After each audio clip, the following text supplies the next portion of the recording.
May I come in? அவ்வளோ பெரிய கேங்ஸ்டரா? கேங்க கூட்டிட்டு வரவன் கேங்ஸ்டர், ஒத்தையா வரவன்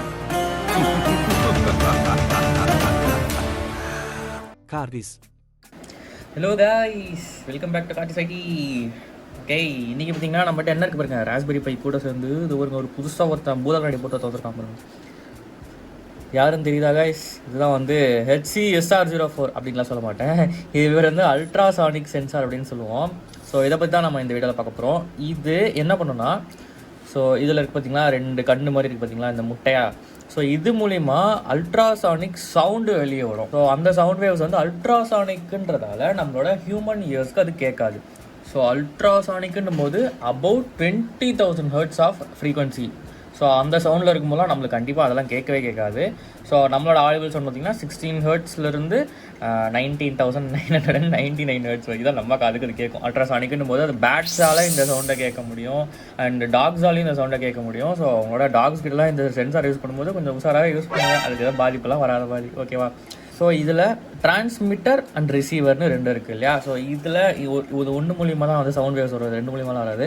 ஸோ இந்த லெஃப்ட் சைடில் இருக்கிறது மூலிமா சவுண்ட் வேவ்ஸ் எமிட் ஆகும், இந்த ரைட் சைடில் இருக்கிறது மூலிமா அந்த ரிஃப்ளெக்ட் ஆன சவுண்ட் வேவ்ஸை இது கலெக்ட் பண்ணிக்கும். ஸோ இந்த மவுஸை நம்ம இப்படி வைக்கிறோம் அப்படின்னா இது மூலிமா சவுண்ட் வேவ்ஸ் ப்ரொடியூஸ் பண்ணி இந்த இடத்துக்கு போய் டச் பண்ணால் இந்த டச் பண்ண வேவ்ஸ் வந்து ரிஃப்ளெக்ட் ஆகும். அந்த ரிஃப்ளெக்ட் ஆகி இதில் போயிட்டு அது ரிசீவ் பண்ணும். ஸோ அந்த ரிசீவ் பண்ணுற சிக்னலு அதை வச்சு நம்ம ஒரு கேல்குலேஷனை போட்டு இந்த 2 பாயிண்ட்டுக்கும் இடையில இருக்க டிஸ்டன்ஸை நம்ம கேல்குலேட் பண்ண போகிறோம். ஸோ இதுதான் இந்த சென்சாரோடைய யூஸ் கேஸ். ஸோ இது எப்படி நம்ம ராஸ்பெரி பையில் பண்ண போகிறோன்றது தான் இப்போ பார்க்க போகிறோம். ஃபஸ்ட்டு போங்க உங்கள் தோனி ஓப்பன் பண்ணிக்கோங்க. தோனி ஓகே, நம்ம தோனியில் நியூ ஃபைல் ஓப்பன் பண்ணிவிட்டு இந்த கோடை அப்படியே பேஸ்ட் பண்ணுறேன்.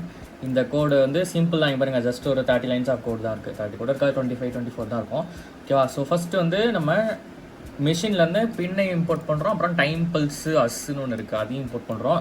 ஸோ ஃபர்ஸ்ட்டு நம்ம ட்ரிகர் பின்னையும் எக்கோ பின்னையும் கனெக்ட் பண்ணுறோம். எதுலனா GP14லையும் GP15லையும் நம்ம கனெக்ட் பண்ணுறோம். ஸோ ட்ரிகரை எடுத்துகிட்டு போயிட்டு GP14 கொடுக்கணும். ஸோ இதில் வந்து ட்ரிகர் இருக்குது பாருங்கள், இதை எடுத்துகிட்டு போயிட்டு நான் இது ராஸ்பெரி பையில் GP14 எங்கேயும் அங்கே கொடுத்துருவேன். அதுக்கப்புறம் சேம் as at 15.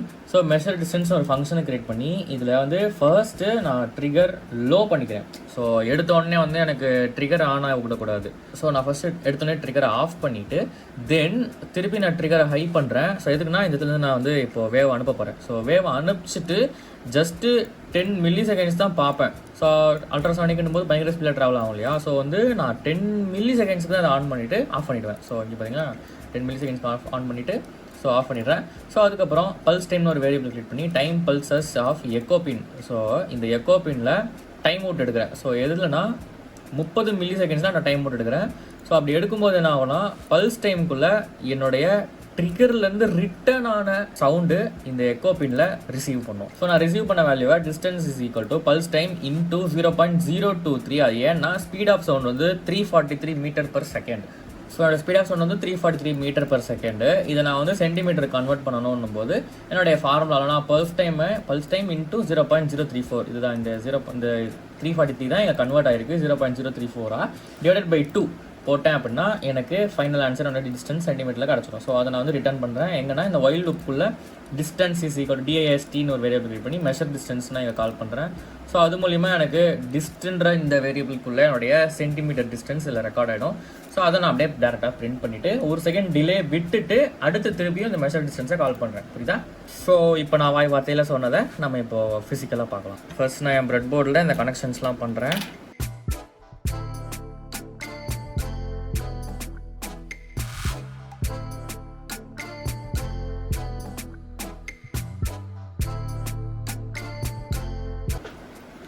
ஸோ அடுத்த முக்கியமான விஷயம் என்னென்னா இதில் ட்ரிகர் பின்னை நீங்கள் GP14லையும் எக்கோ பின்னை GP15லையும் தான் கனெக்ட் பண்ணணும். ஏன்னா அதில் தான் அவுட்புட் லாஜிக் லெவல் ஷிஃப்டிங் இருக்குது. ஸோ நீங்கள் தப்பாக கனெக்ட் பண்ணிங்கன்னா உங்களுக்கு ராஸ்பெரி பை டேமேஜ் ஆகிறதுக்கு வாய்ப்பு இருக்குது. ஸோ ஓகே, இப்போ இந்த ஒயர்ஸ் எல்லாம் கொஞ்சம் டிஃப்ரெண்ட் தள்ளிக்கோங்க, ஏன்னா அந்த டிரான்ஸ்மிட்டர் ரிசீவரையும் அது பாதிக்கக்கூடாது. அப்போ தான் அதோட அல்ட்ராசானிக் வேவ்ஸ்லாம் கொஞ்சம் நல்லா போயிட்டு வரும் அதுக்காக, ஓகேவா? ஸோ இப்போ நான் என்னுடைய ராஸ்பெரியை பவர் பண்ணுறேன் using micro USB cable. So என்னுடைய கோடில் போயிட்டு இப்போ நான் தானியில் போயிட்டு ஸ்டாப் அப்படின்றது கொடுக்குறேன். அப்போ தான் எனக்கு டிடெக்ட் ஆயிருக்கான்றது தெரியும். ஸோ இப்போ நான் அதை சேவ் பண்ணுறேன். ஸோ ராஸ்பெரி பையிலே சேவ் பண்ணுவோம். என்னென்னா distancecalc.py அப்படின்னு போடுறேன். ஸோ நான் இதை இப்போ ரன் பண்ணுறேன். எனக்கு பார்த்தீங்கன்னா டிஸ்டன்ஸ் உடனே கேல்குலேட் பண்ண ஆரம்பிச்சிருச்சு. ஸோ இப்போ எனக்கு 276ன்னு காட்டுது, 32ன்னு காட்டுது. ஸோ இப்போ நான் என்ன பண்ணுறேன், திருப்பி வேணாம் இப்படி கையை வச்சே காட்டுவோம். இப்படி நான் நடுவில் கை வைக்கிறேன். இங்கே பாருங்க 5 சென்டிமீட்டர் காட்டுது. ஸோ 5 சென்டிமீட்டர் 2 சென்டிமீட்டர் காட்டுது. ஸோ நம்ம இதை மெஷர் பண்ணியே பார்க்கலாமே. இங்கே பாருங்க. ஸோ இது பாருங்க, ஏதாவது ஸ்கேல் இருக்கா, இதை கரெக்டாக இங்கே வச்சிட்டேன். ஸோ இப்போ நான் 4 சென்டிமீட்டர் கிட்ட என் கையை கொண்டு வரேன். ஸோ அங்கே பாருங்களேன், அவுட்புட் ஒரு 5 4 ஓகே 4.8 4.4 ஆல்ரெடி கொஞ்சம் தள்ளி தான் வச்சுருக்கேன். ஸோ நான் என்னுடைய ஆப்ஜெக்டை வந்து இங்கே வைக்கிறேன். ஸோ ஓகே இங்கே பாருங்க 8 9.16 கரெக்டாக காட்டுது பார்த்தீங்களா. ஸோ கிட்ட எடுத்துகிட்டு போகிறேன். ஒரு 7ல் வைக்கிறேன். Okay 6.7 not bad. 6.8 7.1 yes. So ya guys, இப்போது உங்களுக்கு அல்ட்ராசானிக் சென்சார் எப்படி யூஸ் பண்ணணும்னு தெரிஞ்சிருக்கும். ஸோ இதே மாதிரி எப்படி இந்த அல்ட்ராசானிக் சென்சாரோடைய வேல்யூஸ்லாம் இங்கே காட்டுப்பீங்க டெர்மினலில். இது எப்படி ஒரு எல்சிடி மாடியூல்லையோ இல்லைனா ஒரு ஓலட் டிஸ்பிளேலையோ எப்படி நம்ம டிஸ்பிளே பண்ணுறதுன்றதை ஆல்ரெடி நான் ப்ளேலிஸ்ட்டில் போட்டேனான்னு பார்த்துக்கோங்க. போட்டிருந்தேன்னா நீங்கள் போய் அதை பார்த்து கூட கற்றுக்கோங்க. ஓகேவா, இதுவே தான் நான் போடணும். பட் இந்த வீடியோ ரெக்கார்டிங் டைமில் நான் இன்னும் போடலை. ஓகேவா. So okay guys, Patreon support பண்ணணும்னு நினச்சிங்கன்னா பேட்ரியான் சப்போர்ட் பண்ணுங்கள். அண்ட் தொடர்ந்து இந்த மாதிரி வீடியோஸ் போடணும்னா சப்ஸ்கிரைப் பண்ணுங்கள். நான் போட மாட்டேன்.